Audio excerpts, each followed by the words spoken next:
Her work is seen right across your wonderful continent in both group and individual exhibitions. Wendy's work has been put forward for and won many of Australia's design awards. And a great fact, I think, which is one of those storylines we've been talking about all the way through the tour, this one's a really interesting one, is that Wendy's work is often purchased as ministerial gifts by your local, state and federal government. So you and all your clients will be in good company when you have some of this porcelain or stoneware in the house. Wendy's work is inspired, as you probably can see from where you are, by your vast, diverse and rugged Australian landscapes.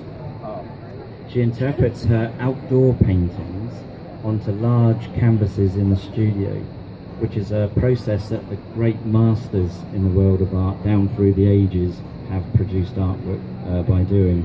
And she does that before she then wraps these wonderful landscapes around the pottery, porcelain and stoneware.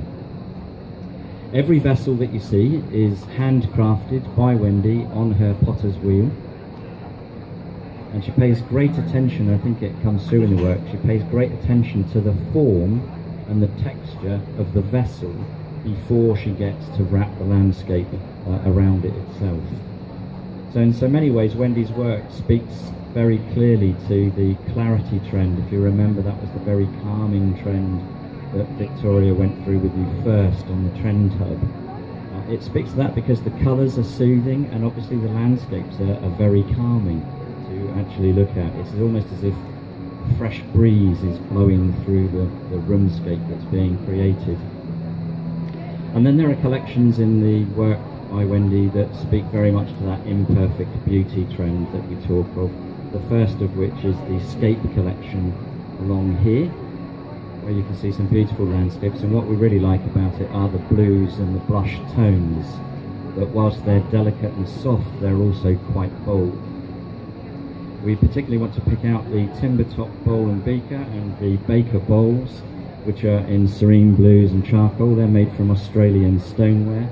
They also fit very nicely with the imperfect beauty trend. What we really like is it's almost, as Wendy's been crafting these, it's almost as if a tornado wind has been whirling around the inside to create a beautiful ridge effect. And then up here we can see the etched kangaroo paw, which is a plant, and the Pattersonia, which is, what did you say it was yesterday? A native orchid.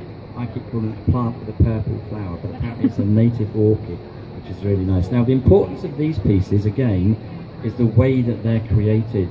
The images are created in bas relief, which is a labour-intensive technique and a very delicate process where the images are created layer by layer using shellac and water. So very labour-intensive. And they come into their best in being looked at when they are lit, and you can then actually see the various layers going through the vessel itself. I think that really speaks to the quality of the artwork that's produced by Wendy and the quality of the product.